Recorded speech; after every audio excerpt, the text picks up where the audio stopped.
So welcome to this week's Wisdom Wednesday. Today we have Dane Knackstedt from Smith & Nephew talking to us about PICO Dressings. You can take it away, Dane. Thank you very much. I don't know if this is one of the first times that my name has been so closely to the word wisdom, but thanks so much for having me in today, guys. I really appreciate that. So like you had alluded, my name is Dane Knackstedt, and I'm the local representative with Smith & Nephew in the Advanced Wound Care Division. So today we'll be doing a little refresher on the PICO negative pressure system as it relates to the prevention of surgical site complications. Now, as I understand it, there's a tremendous wealth of knowledge and experience here today in the cardiac OR and SICU units. So what this tells me is you've already seen a whole host of surgical site complications, what this can do for the patient, as well as the healthcare system as a whole. So my goal for today is to review the basics of the PICO system and share with you some evidence-based guidelines that can help you make faster decisions more confidently that are proven to lead to better outcomes. I ask that if you do have a question, just write it down and we'll open it up then for discussion. So what we'll do is we'll start the presentation with a video showing the mechanism of action of PICO on closed incisions. And then we're going to play the pre-recorded PowerPoint, which provides some explanations about the pump and focuses on some clinical evidence. And finally, we'll close the session by reviewing the risk assessment tool and opening up the floor to any questions you might have. Reductive patients face numerous hurdles on their road to recovery. They rely on expert surgeons and advanced technologies to restore function to their lives. Introducing an innovative wound therapy system designed to make a powerful difference in these patients' lives. Discover Smith & Nephew's PICO single-use negative pressure wound therapy system, a patient-friendly treatment for a wide range of surgically closed incision sites. System components include the PICO dressing with innovative airlock technology, soft port tubing with integrated filter, pump and belt clip, extension tubing and fixation strips. Surgical applications for PICO may include obstetrics and gynecology, orthopedic surgery, plastic surgery, cardiothoracic surgery, vascular surgery, colorectal surgery, and general surgery. PICO can help patients and may help their doctors achieve closer to zero surgical site complications. This system is clinically effective in helping to reduce the incidence of surgical site infections and post-surgical complications via removal of low to moderate levels of exudate and infectious materials. PICO may also reduce lateral tension across a closed surgical site, as demonstrated in biomechanical modeling. Here's how the technology works. The dressing begins to collapse on and around the incision upon application of negative pressure. The PICO dressing with airlock technology features a 4-layer design that enables simultaneous actions to assist in progression toward healing surgically closed incision sites. The silicone adhesive wound contact layer protects the wound environment by helping to minimize trauma and pain to the peri-wound area upon dressing removal. The innovative airlock technology layer helps distribute negative pressure evenly across the entire surface area of the dressing, to include the incision and peri-incisional area, while still allowing fluid to pass through. Fluid and bacteria pass into the dressing's superabsorbent core. Once bacteria is within the dressing, over 99% is locked within the dressing and away from the wound, as demonstrated in vitro. The 4th layer is an advanced high-moisture vapor transmission film. It has been demonstrated that up to 80% of moisture was evaporated from the dressing, helping to prevent maceration. Also, the film serves as a waterproof bacterial barrier. The 4 layers of the PICO dressing with airlock technology enable the application of negative pressure and removal of wound fluid across the peri-wound area. This simultaneous mechanism may enable fewer dressing changes compared to standard of care during the healing process. Negative pressure wound therapy also offers numerous benefits beneath the skin surface. It may help increase the activity of the lymphatic system in 2 unique ways. First, it may help reduce buildup of interstitial fluid or edema, which can compromise wound outcomes and increase the risk of infection. Second, It may help to minimize compression of blood vessels, promoting changes in blood flow and the formation of new blood vessels, which may be beneficial to the wound. PICO provides a range of specific advantages for post-surgical patients as compared to standard care, including reduced risk of complications like post-operative infection and dehiscence. PICO also has the potential to significantly reduce length of stay and helps reduce likelihood of readmission due to surgical site complications when compared to standard of care. PICO helps to reduce lateral tension and improve perfusion. It has also been shown to promote lymphatic drainage. Plus, patients appreciate that PICO may help to significantly improve the appearance of post-operative scars. PICO features a canister-free design that is lightweight, discreet, and portable for greater patient freedom. Optimize incision management with a one-of-a-kind therapy system. PICO single-use negative pressure wound therapy system may support closer to zero surgical site complications.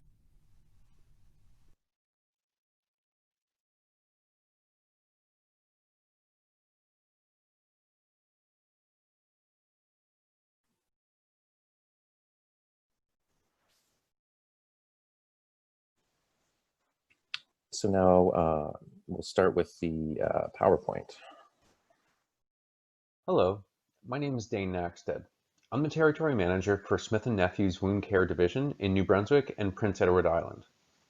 In this presentation, we will review some key points about the PICO 7 negative pressure wound therapy system as it relates to the prevention and management of surgical site complications.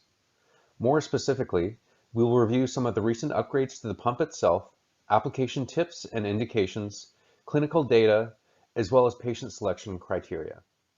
Our aim is to cut through the sea of information and misinformation that's out there and provide some evidence-based guidelines that can help you make faster decisions more confidently that are proven to lead to better outcomes. Under present circumstances, we will get better outcomes by reducing rates of readmission, length of stay, number of dressing changes, as well as surgical site complications, which is the focus of today's discussion. So this may be a review for those who have already seen and used PICO previously. However, there have been some upgrades from the original 1.6 version that you may not be aware of but would appreciate. As is mentioned in the video, the PICO system consists of two pieces, a pump, shown here on the left, and the business end, the 4-layer dressing. You've just seen how the dressing is able to manage potentially infectious material without the use of a canister. So I'll now focus on the pump itself. Shown here, the pump is as simple as possible. Just one on and pause button and 4 indicator lights. Building off the success of the previous version, PICO 7 still delivers -80 millimeters of mercury of negative pressure for 7 days, but now it uses a pump that's twice as strong as before. This means that it's more effective in dealing with hard-to-seal wounds and reducing air leaks. There's still the low battery indicator, which is a very rare occurrence to have because the pumps come with Energizer batteries. So if this comes up, it's usually because of a persistent leak on a large dressing over a long period of time. There is also the leak detection indicator to let you know if the pump is pulling more air than it should. As well, the therapy OK status indicator will illuminate green when a sealed system at -80 millimeters of mercury is achieved. New to the pump is the change dressing indicator, which will illuminate amber when a sensor in the soft port is triggered. We added this to avoid unnecessary dressing changes that might be due to protocol or because sometimes it appears as if the dressing needs to be changed. However, what you're actually seeing from the outside is what the absorbent layer has locked away from the wound bed, so it's not reflective of the environment at the incision level. Moving to PICO 7 from 1.6, we have listened to customer requests and added a belt clip to add portability to the device. So now they can attach it to their belt or in their shirt pocket, for example. There's also space on the back to let you know when therapy started, so there's no confusion when it needs to be changed. Lastly, as with all electronic devices in close proximity to a cardiac device, PICO 7 must be placed at least 10 centimeters away from any implanted cardiac device. So here we can see the indicators a little closer. Now, with the change dressing indicator, the way it works is that there's a small sensor in the soft port that gets tripped once exudate reaches that level. With that in mind, placement of the soft port is important in making sure it doesn't get tripped prematurely. You can see here we have three scenarios. In the first, the dressing is placed properly with the port on top and as far from the wound edge as possible. Here, it isn't sufficiently saturated to have the dressing changed, so you won't see a change dressing indicator. In the second, the port is placed on top, but directly over the wound or incision, so the absorbent pad isn't being maximized, and wound fluid is being drawn into the soft port prematurely, which is why the dressing needs to be changed. In the last, the dressing is placed correctly over the incision with a soft port on top, and the absorbent pad is full, which means we have maximized the effective use of this dressing, and it needs to be changed. Just a heads up that you can also use wound fillers or a contact layer with PICO. However, if this is the case, it must be changed 2 to 3 times a week. Otherwise, the dressing may be left in place for up to 7 days. Negative pressure wound therapy has been shown to promote wound healing in a number of different applications, both in acute centers and in the community. Originally used to treat hard-to-heal chronic wounds, there is now a repository of data that promotes application in a number of additional settings like surgically closed incisions, traumatic wounds, flaps or grafts, burns, ulcers, and subacute or dehisced wounds. Now by this, I mean to say that there are over 100 peer-reviewed papers that support the usage of PICO. This includes 12 randomly controlled trials with meta-analysis, 14 prospective studies, and 12 retrospective studies. And for anyone who gets just as confused as I do when it comes to publications, these 3 levels are the top 3 levels of the evidence pyramid, which means they're very strong studies. Based on such strong clinical data, there's an organization in the UK called NICE, which stands for National Institute of Health and Care Excellence, that made a specific recommendation in August of last year to use PICO prophylactically for closed incisions to reduce the patient-related and financial burdens associated with surgical site complications. Here's a summary of what they said, which can be found directly on their website. Evidence supports the case for adopting PICO negative pressure wound dressings for closed incisions. They are associated with fewer surgical site infections and seromas compared with standard wound dressings. PICO negative pressure wound dressing should be considered as an option for closed surgical incisions in people who are at high risk of developing surgical site infections. And they go on to list their risk factors. Cost modeling suggests that PICO negative pressure wound dressings provide extra clinical benefits at a similar overall cost compared with standard wound dressings. Now, this might not sound like a big deal, but NICE is a federally funded and internationally recognized organization that makes evidence-based recommendations developed by independent committees, which includes professionals and lay members. Now, just for context, NICE has never made a specific recommendation to adopt any product. So this is something to take notice of, coming from NICE, who is independent of any company or product advertised. So the big question then becomes, how do I identify these high-risk patients? Well, I have provided hard copies of a risk assessment tool that can help you identify these patients. We will get to that in a moment, but basically the answer comes down to 2 factors: patient factors and surgical factors. Patient factors, like a high BMI, which is considered 35 or more, have been shown to increase risk of surgical site infections in C-sections by close to 20%. Also, ASA scores are good indicators, as patients with scores of 3 or more are shown to be 8 times more likely to develop surgical site infections after total knee and total hip arthroplasty procedures. Other comorbidities like diabetes and renal insufficiency are compounding factors that should be taken into consideration. Surgical risk factors also play a huge role in surgical site infections. Emergency procedures, for example, is considered a high-risk factor and encompasses up to 15% of C-sections.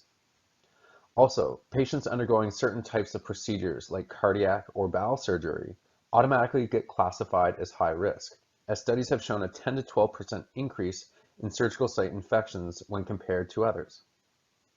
Lastly, duration of the surgery makes a big difference in outcomes, with procedures in the upper 75% of duration having an elevated risk of developing surgical site complications. So here's a summary of a large level 1 study published a few years ago with over 1,800 patients and 2,200 incisions. And this was across multiple disciplines, including orthopedics, abdominal, colorectal, and C-sections. What they found was application of PICO reduced rates of surgical site infections by 58% compared to standard of care. PICO reduced the rate of dehiscence by 26.4% compared to standard of care. And colorectal patients treated with PICO had an average reduction in length of stay of 5 days. So I know that sometimes it's hard to put all of this into context. So what does this translate into? Well, as an example, if we're looking at total knee and total hip arthroplasty procedures, when used prophylactically on patients with a BMI of 35 or more, this yields cost savings of over $13,500. When used prophylactically on patients with an ASA score of a 3 or more, over $12,000. This is, of course, dependent on case volume, but coming from an orthopedic background myself, I know that certain types of revision surgeries can be north of $20,000 for just the equipment, not to mention OR time and supplies. Keep in mind this is compared to standard of care, but nonetheless, it's hard to ignore how significant this is when you see the numbers. Also, keep in mind that this doesn't take into consideration some of the conveniences that patients and clinicians have grown to appreciate from PICO, like its portability, ease of use and maintenance, and its discretion. So just so you are aware, PICO 7 is available in 10 different dressing sizes and configurations. Typically, for incisional applications, it's mostly the 10 by 20, 10 by 30, and 10 by 40 sizes that are being used. 1 dressing and 2 dressing kits are available, which includes the pump, batteries, belt clip, retention strips, and of course, the dressings. Now, as promised, I'd like to go through the risk assessment tool that you should have with you now. This will help you identify which patients are at a high risk for developing surgical site complications like infection.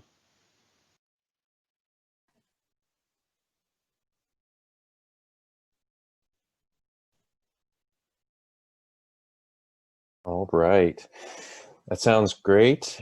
So what we'll do is we'll move on to the risk assessment tool now.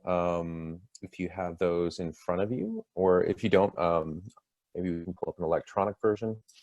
Okay, so hopefully, during these presentations, I was able to, just demonstrate how effective PICO has been when you're using it on the right patients. Certainly, having a some sort of guidelines as to making decisions as to like who's the right indicated patients for PICO. It can be a challenge, especially if sometimes you're not using PICO as frequently. So that's where this risk identifier really comes into handy. So if we're just looking at it here, at the top, you see step 1, 2, and 3. Step 1 is pretty much all on the first page here. So really what it is a number of questions that help you to identify these high risk factors. So you can see in the green box here, so these are all essentially low risk, like answers to the low risk section. So if you go through the series of questions, basically what we're trying to do is we're trying to identify certain risk factors in the right-hand column. And we're just going to be counting up how many of these in the right-hand column that we find. So in going through, is the procedure elective or emergency? Certainly, as it was mentioned, having an emergency procedure is considered higher risk. So this would need to be factored in. What type of surgery, any sort of underlying medical conditions, smoking, malnutrition, so on and so forth. So you're just going to go through the series of questions, and I'm sure after a while you start to become a lot more familiar in what the risk factors are. So what we do is we count up the number of risk factors that we find here on the right, tally them up, and if we have 0 on the right-hand column, then we would consider this to be like a grade 1 risk factor. So low risk, healthy patient. There's no reason to use PICO on this particular patient. And we'll get into that a little bit more on the second page. If you do have 1 risk factor, this is what we would consider to be a grade 2 risk factor. And again, we'll get to that on the second page. And anything more than 1 risk factor, so 2 or more, is what we would consider to be a grade 3 risk factor. So moving on to the second page, we're just going to follow the flow chart here. So we've estimated the patient's risk level, which is at the very top, and then so based on this, we were going to decide on a decision management approach. So for grade 1, we would just use our conventional dressing regimen. Whether that might just be gauze and tape, or one of our OPOD dressings, which we call the honeycomb dressing because it kind of looks like a honeycomb. And if you have a grade 2 or grade 3, then it might be worth considering the PICO for this particular patient. Of course, you need to make sure that PICO is indicated for these patients. And at the bottom right-hand corner, you have considerations for PICO use and clear PICO contraindications that you just want to review prior to applying negative pressure on these patients. If PICO is suitable, then you can initiate PICO therapy. And as it's kind of laid out here, you want to review it after about 72 hours. And it has some troubleshooting markers here. So, if you need to discontinue PICO usage, you'll see some clear indicators. But what I would recommend is that you review this. I find it looks more complicated than it really is. And after you get, the hang of it and you kind of understand it a little bit better, you'll be reviewing these patients' criteria without even reviewing the risk assessment tool. So I hope this has been helpful for you, when you're thinking about patients with whom, you feel like they might be at a high risk for developing surgical site complications or infection.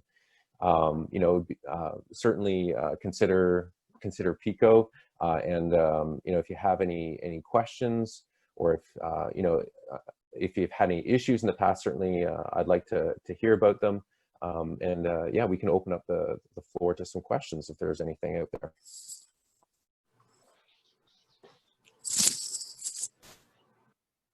So some of the things that we've seen in the past, I don't know if you guys have seen this as well, is just we've been hearing about PICO dressings leaking, with wound fluid, or there being some issues if if the patient has a tracheotomy and you need to remove that without disrupting the seal. How to go about doing that. Have there been any issues like that you guys have been seeing? I'm getting a lot of head shaking no, actually. Well, that's fantastic. I mean, and really, I mean, it's a pretty simple system. The big thing really is just to make sure that the surgeon, when they apply it in the OR, it's ideal that it's applied in the OR, obviously, but it's not necessary. So certainly, if you're seeing a patient with whom you feel would benefit from negative pressure therapy, certainly you can apply a PICO dressing after the fact. But oftentimes what can happen is the surgeon, they forget to apply the retention strips that come in the box because they're able to get a seal in the OR. This is a common issue. It's really important that you apply the retention strips just so that for long-term, you hold a seal and you hold that negative pressure long-term, or at least throughout the duration of the pump's life. So that would be one, classic thing to look for, is the retention strips. Another thing is just make sure that when you're applying the dressing that the skin's nice and dry and there's no hair there. So sometimes, you know, it's better off to wait an extra minute, say, after wiping the peri-wound area dry before applying the dressing, just because, again, the bottom contact layer is made of silicone, and if you have any moisture on the skin, that silicone and moisture have a sort of a hydrophobic interface, like they don't like each other, so the dressing just won't stick very well. So if you're seeing that, then, you know, I would just look at making sure that the skin's nice and dry. So just looking for I guess a little bit of feedback, like if you guys could change one thing about PICO dressing, or if there's one thing that, you know, we could do at Smith & Nephew to make an impact on the front line, what might that be, if you guys have any ideas? Ooh, that puts us on the spot. Yeah, I mean, like, you know, I mean, obviously we like to hear that you guys have been having a really good experience with PICO. And, you know, it does have quite a bit of clinical support to show that it works when it's used on the right patients. I don't find, sorry. Yeah, sorry, go ahead. I said, I don't find that we use these so much on the surgery side of the unit. I've only really seen them on the cardiac surgery side of the unit. Okay. Yeah, and they I think seem to work well. Yep, and you know, and I think that that's just kind of, you know, the way that it started. I mean, recently PICO was awarded the primary vendor for disposable negative pressure in the province. So this recently just happened. And this was based on the clinical as well as the financial support for it. So I feel like over the next, you know, months and years even, you'd likely be seeing it maybe on the surgical side a little bit more. Yeah, that would be good, because I do find that they work, you know, for the cardiac surgery patients the way that they want them to. Yeah. Now, I'm not sure if the cardiac surgeons actually put them on after, you know, if the patient's gone back for a wire removal or that sort of thing, if they would use them then, because we don't see those patients post-op. So okay. Maybe they're using more there than they are just immediately post-op. So. Right. Well, and that's good to know too. You know, obviously, like, I mean, I'm filling in for a mat leave, having just started in January, and then, you know, going into the pandemic where we're all so isolated and separated. So, I mean, and then that's kind of a part of, you know, my learning curve, is just to understand like where PICO is being used and how it's being used, and, you know, just make sure that you know, people are getting good results, and that, you know, we're able to share the news of you know, how well it's working. So that's great feedback. Great, thank you. Awesome. Thank you, Dane. It's my pleasure. And, you know, if you guys have any questions or have any issues, which, you know, sounds like perhaps not, don't hesitate to reach out to me either via email or phone. You know, we're always here to help. So thanks so much for having me this morning, and I hope you guys have a great week.